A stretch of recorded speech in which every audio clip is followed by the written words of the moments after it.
Excited to be joined now by the voice of the Vegas Golden Knights, Dan Duva. Dan, how are you?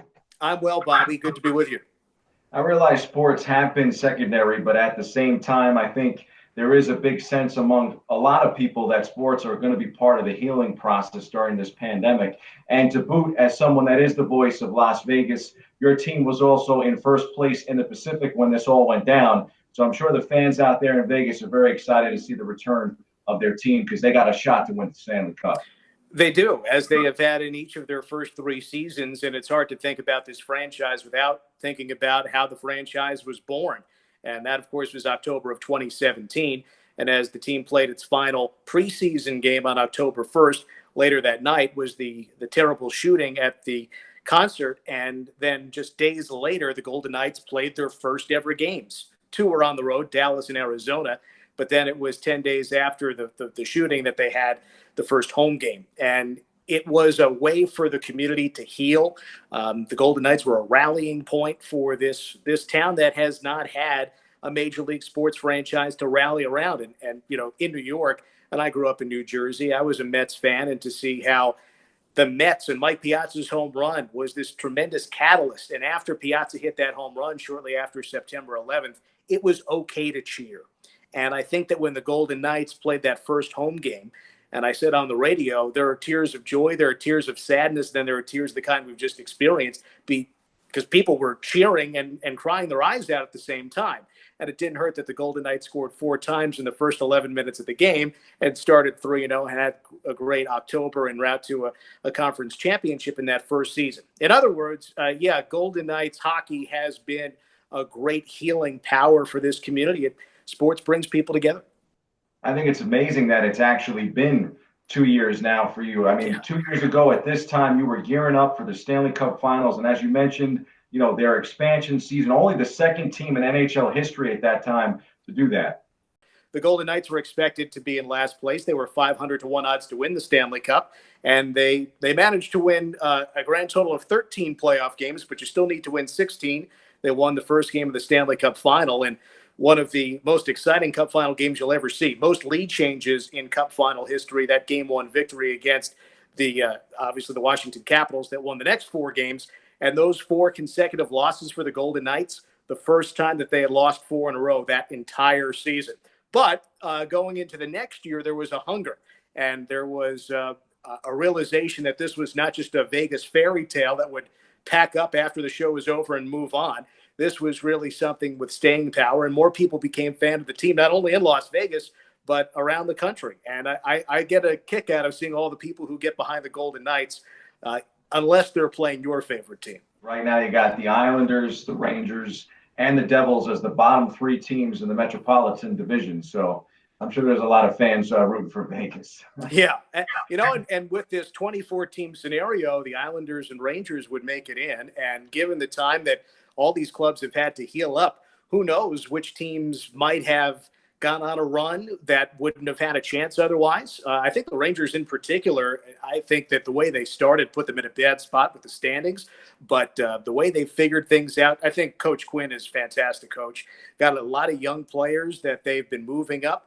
And I think that if there's a team that would have been outside the playoff picture that gets in as a result of this playoff format, I think the Rangers, obviously they're goaltending too. I think the Rangers have a real shot. We know the Islanders have taken some big strides under Lou Lamoriello the last couple of years, but I would be scared. I'd be scared to play the Rangers in this early stage of whatever format they choose. Dan, I agree with you. At the time, the Rangers 2 months ago were playing great, but obviously the question will be how the players respond and react to this amount of off time. I think it's more difficult to be a hockey player than it might be to be a player in some of these other sports, just because you need the ice. Right, exactly. Most guys don't have ice rinks in their backyard like many guys would have, a backyard. so you can't just get out there on your skates. And players have said to me repeatedly that you can't replicate skating on ice in a gym. There's just no exercise that properly does that job.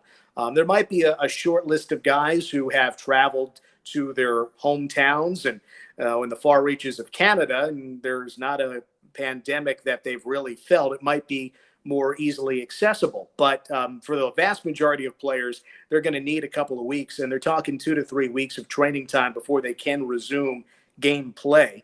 And most players have never had this amount of time off. Are you concerned about going back to the stadium because of the pandemic and the fact that there's no vaccine or cure? And then the second thing is, how have you kept sharp during this period of time? I think that the National Hockey League has done everything right in terms of including medical experts on all of their calls. And just to the extent that the people who are involved in those decisions have been overly cautious, they've been conservative.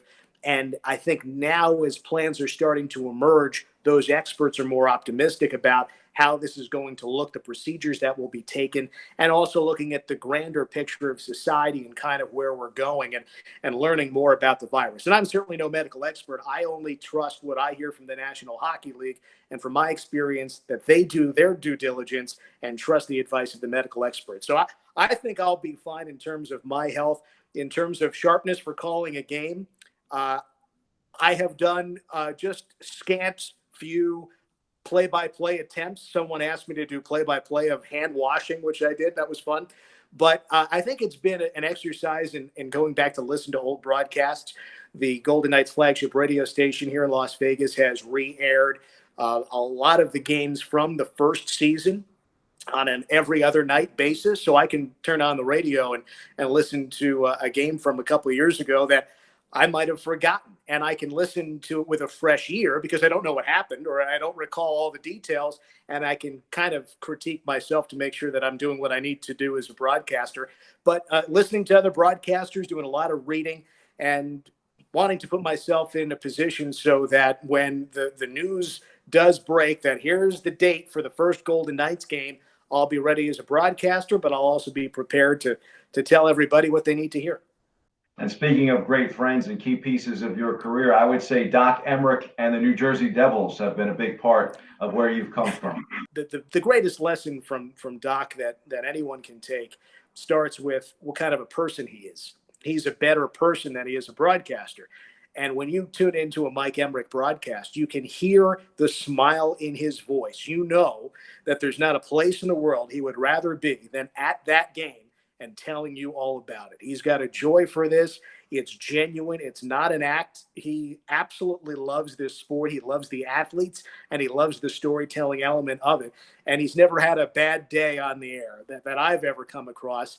And he's just been a terrific, person to look up to. He sets a terrific example, not only for, people who want to be broadcasters, but people, period. I doubt you have a good impression of Doc, but I know that you have a great one of Marv. Well, with Doc, it's hard to do Doc's delivery. It's hard to do his voice, but one of my favorite Doc phrases is when there's a net front scramble, he'll say, "Marvelous chaos." He's got so many of those. Marv Albert, especially as a kid growing up, and you hear Marv doing all the basketball. But I also heard Marv doing the Rangers hockey when I was younger too, and kick saving a beauty.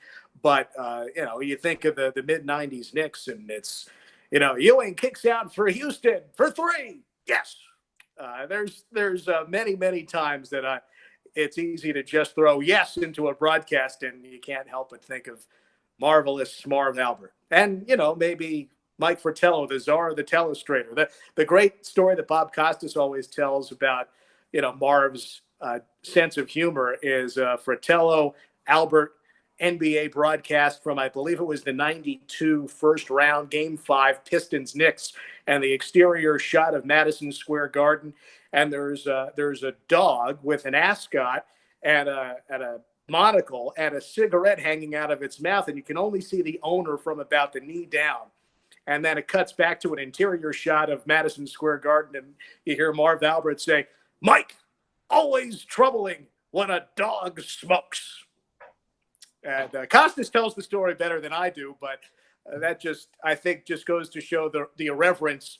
We can have fun while we're calling these games. They're important. People care about them, but we can also have a heck of a lot of fun. Great stuff, my friend. I'm hoping to see you back in a press box at one of these NHL arenas very, very soon. Yeah, sure. If it's a Golden Knights, Rangers, or Islanders Stanley Cup final, and if they can figure out how to play it at MSG, I'll be there.